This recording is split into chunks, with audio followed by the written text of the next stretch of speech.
For the rugged. For the rugged. Been a little too nice to y'all. Now I gotta up price for y'all. Snake eyes on dice for y'all. Shoulders on ice for y'all.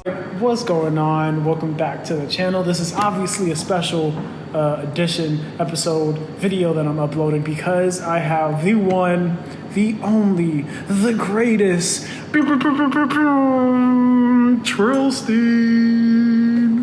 Trillsteen. Thanks for having me. Your resume precedes you, man. Does it? COO, Bro Laboratories. What a resume. But no, like you literally like, you're right. like you know how to do all this shit. You know all these people. You're a networking genius, and like you're just an all-around like badass. And you're how old again? I'll be 25 next month. So. You're 25. I know multiple 25-year-olds who would claw to get to where you're at. And I believe you have some interesting philosophies as to how you got there. But first, let's give people the rundown, 2 cents. Who are you? Where are you from? How'd you get here? And where are you headed? Thanks, man. So I'm from Long Island, New York. Now I live in Brooklyn. And I currently work with a bunch of top influencers, including Connor Murphy, Brandon Carter. I've also worked with best-selling authors like Mark Manson, Ramit Sethi, New York Times best-selling authors, Cal Newport. I've done collaborations with Jesse Eitzler, Vitaly ZDTV, as well as Miguel, and a bunch of other top names. And the way I got there was my ability to network and kind of learning the things that get people to respond, right? Because I think a lot of people come from a place of scarcity when they're trying to get a mentor or an influencer to respond to them. And you can't do that.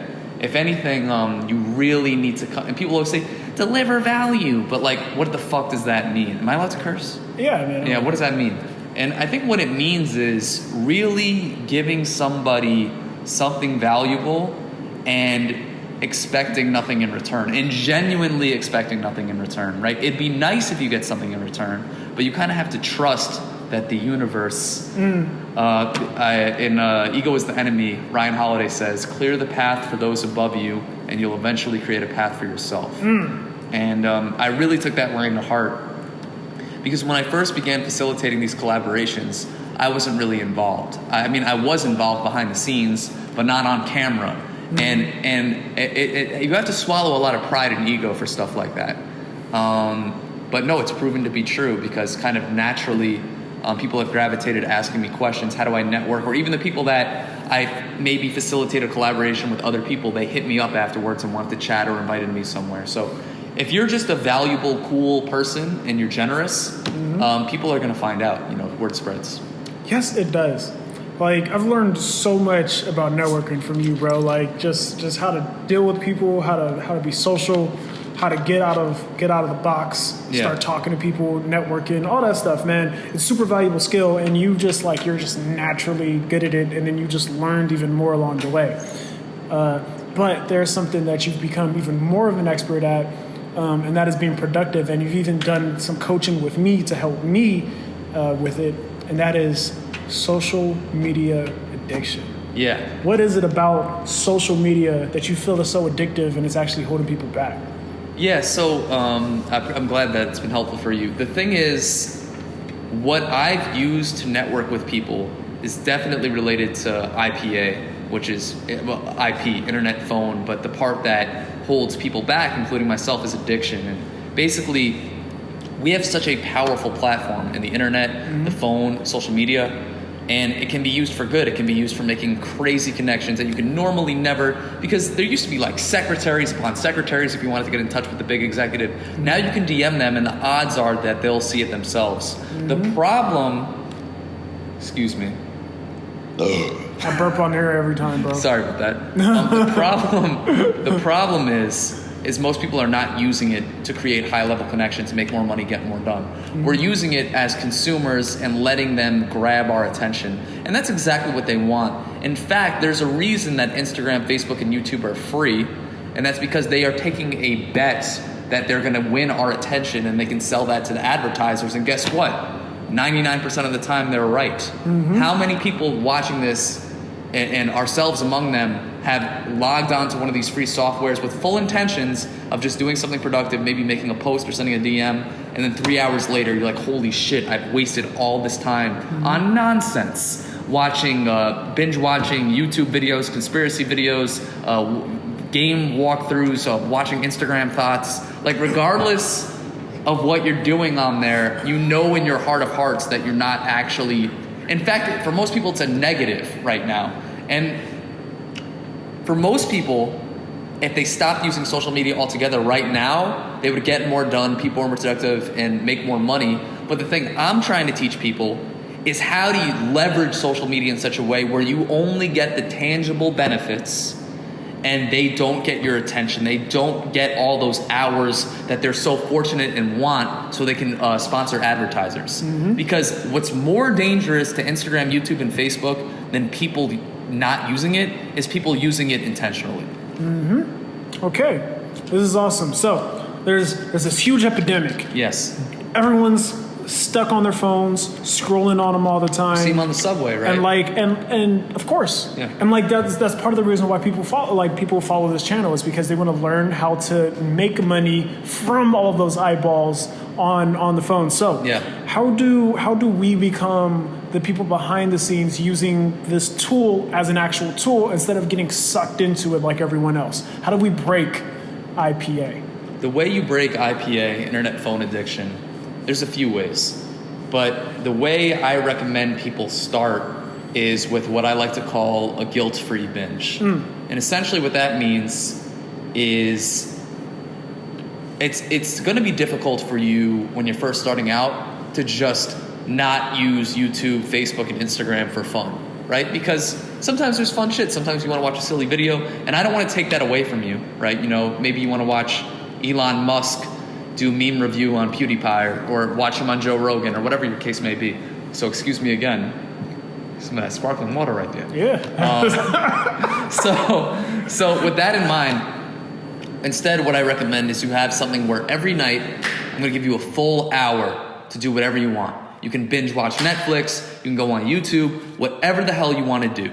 But the rule is, outside of those 60 minutes, you do not engage in bullshit. You don't listen to, your favorite comedy podcast. You don't go on YouTube and watch videos or Instagram. The whole day, I need you being productive, getting shit done. And that way, if you find yourself on YouTube window shopping, as I call it, when you're kind of scrolling on the feed and the suggestions, when you see a video that's really enticing, you remind your brain, hey, it's not a no, just not now, add it to watch later. And then during your 60-minute guilt-free binge, when you see there's 17 videos in there, you're only gonna pick the ones that you actually wanna watch. And then you kind of realize, actually, you know what, I didn't really wanna see that. I had the heat of the moment where I thought that was interesting, but the truth is I don't really need to watch this. Yeah, I didn't really need to see Mr. Beast say PewDiePie for an hour. I didn't actually need to do that. Yeah. Or I didn't really need to watch Logan Paul's Flat Earth documentary where he's trolling the world. Okay, no, this is super good. The guilt-free binge. So I'm not saying no, I'm saying not right now. Exactly. And that's empowering, because you know that it's also like satisfying at the end of the day when you finally get that chance. It's almost like a reward. It's a reward. You earned it. That's why I call it guilt-free binge, because you're actually going to enjoy it more, as opposed to, because when you go down the YouTube or Netflix rabbit hole, it's nice in the moment, but then you feel shitty afterwards. It's like eating ice cream. You know what I mean? Unless, of course, you hit your calories for the day, and in our case, we hit our productivity calories for the day, and we reward ourselves with the brownie that fits our macros, right? Or reward ourselves with the hour of the guilt-free binge that fits our, productivity macros. There you go. Hit them productivity macros, bros. That's a new one. I never said that before. Only for Miguel Johnson Jr. Miguel Johnson Jr. 10K swipe up Miguel Johnson Jr. Swipe up. That's by now you're up. probably at 20K. All right, dope. All right, so one strategy is the guilt-free binge. Okay, what do we do? What are some tactics, tricks, techniques that we can use throughout the course of the day to maybe to hold back that urge? Because that urge to pick up your phone or open up a new tab is so strong. Yeah. What are some things that we can do to stop that? Yeah, that's a good question. So the way this all started for me was I came up with something I called the Michael Jordan morning routine. Okay, Michael Jordan. And the reason I came up with this is I really feel like there's 4 layers of life you can be. This is a basketball analogy. So for those of you that don't know basketball, just trust me, these are who these people are. So Michael Jordan, greatest of all time. We all know that. And I think if you live like Michael Jordan, you're going to reach all your goals, regardless of who you are, right? Leonardo DiCaprio has Michael Jordan to his goals of winning an Oscar, or whatever the case may be. Serena Williams, they've made Michael Jordan their life. They've gotten every inch of their potential, right? Mm-hmm. The second layer is Shaquille O'Neal. Now, Shaquille O'Neal was still a champion, had 4 rings, right? Okay. I think he hit about 75% of his potential, right? Still above the average human, still living a good life, but he was also overweight during seasons, really liked partying, and he loved sticking his huge black penis into white women. So, so he liked kind of, he was a partier, is what I'm trying to say. So he lived up to 75% of his potential, which is still better than most people. Then you got Vince Carter. This is when you're living up to about 50% of your potential. And these are the people that you see mad. You see them, they had all this talent. Those people in your life you know from school, maybe they were like the class clown and you just knew they had all this talent. You could see them on like a talk show or something, but they didn't apply themselves. They used their skills to like be the captain of the drinking team. Those kind of kids, they're like Vince Carter. And then at the bottom, we got the J.R. Smiths. Now, if you're living life like J.R. Smith, you're probably getting like your 500th tattoo. You know what I mean? You're drinking Henny at 4 a.m. before your big test or big work project. And I think most people in our world are in between JR and Vince. And the problem is, if you're at Vince level, right, like at 50%, the people that are most of the world is going to say, man, you're doing great. Yeah, why? No, you're working too hard. Chill out. And I think we all get caught in that rut, especially people watching you, because they're probably already productive. My guess is somewhere between Vince and Shaq, and they want to get to Shaq and Jordan. And if you feel in yourself that you're not living up to your potential, it doesn't matter what everybody else says. You'll always feel that pain in your gut. And that's where I was. I wasn't at rock bottom, and for that reason, I feel like it was worse. It was worse I wasn't at rock bottom because I was already doing all right. I was coasting, and I wanted to take it to the next level.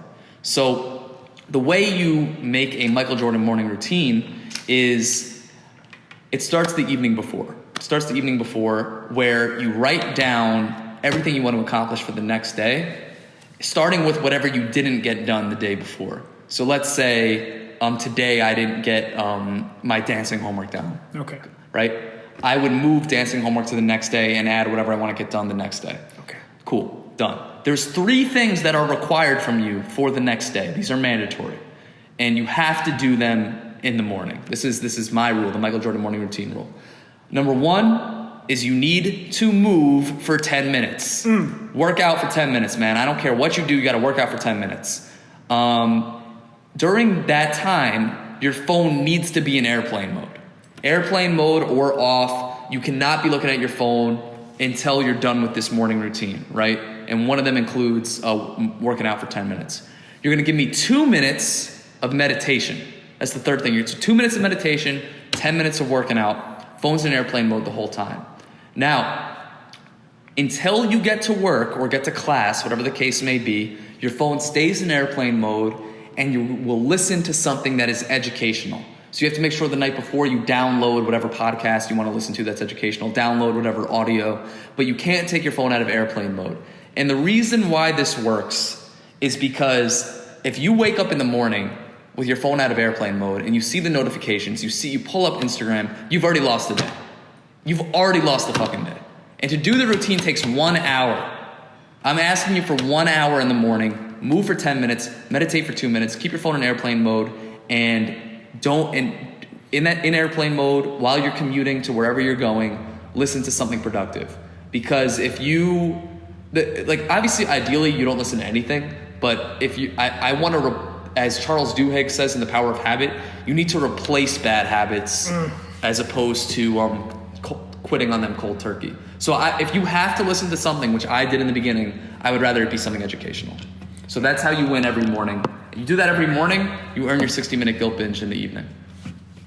Oh, that's beautiful. I love the fact that you brought up The Power of Habit because I talk about that book a lot on this channel. That was perfect. Yeah. That's how you know we're friends, guys. So that's awesome. That is like very actionable things. I've heard a lot of people say that like if you win the morning, you win the day. Yeah. Like that basically sets the precedent for how the entire day is going to go. Yeah. All right. So we have about 4 more minutes left. Great. Do you have one more trick that these people can do? I think it's the one you like the most. I know. I do. This one's called AOB. Oh, I love this one. Yeah. So if you have your phone in your pocket, man, it is so hard to not look at it. It's we're setting ourselves up for failure.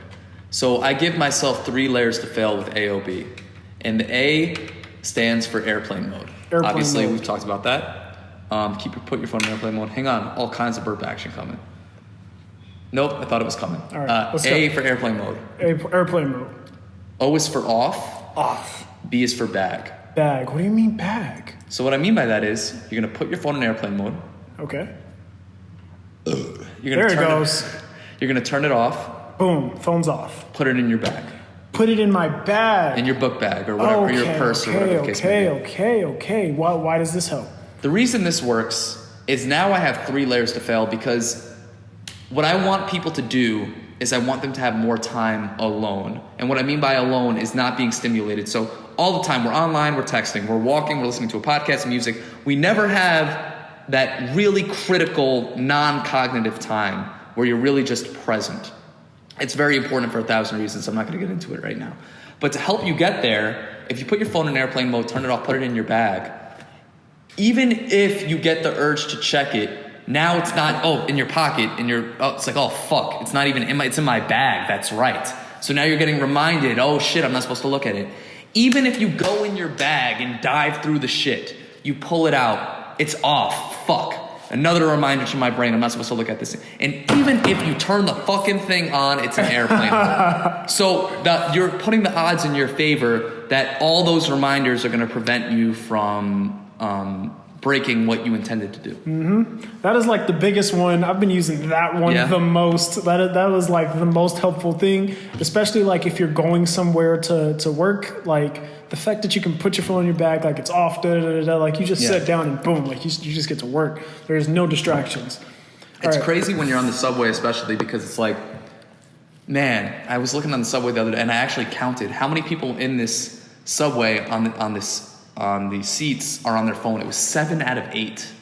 Just like it's like this, you feel woken away. Yeah, you're definitely you've officially unplugged yourself. So, all right. 30-second pitch, real quick. You have something you want to give these people for free, yeah? Yes, I do. Okay, what is it? So they can go ahead and follow me at Trillsteen, DM me the word focus. I will send you my top 3 tips to leveraging social media so that it works for you and you control it rather than it controlling you. Disclaimer, if you DM me and don't follow me and you're not a girl, I will not respond. And even if you are a girl, I'll respond, but like I'll be kind of sad about it. So make sure to follow me and DM me the word focus to get the 3 tips. There you go. I'll put his Instagram on the screen, obviously, and it'll be linked below in the description and in the comments. Definitely follow him. Send him a DM. Trillsteen is amazing, and he is very responsive in his DMs. Thank you, Trillsteen. It's too late. Thank you, Trillsteen. Go ahead, put it up, bro. Yeah. Yeah, you can't really see that, but there you go. That's Trillsteen. It's also going to be in the title. Yeah. He somehow managed to get Trillsteen. So thanks for taking the time to teach these people how to break internet phone addiction. I really appreciate you having me on. Hell yeah. Like, comment, subscribe, all that. Do that. Peace.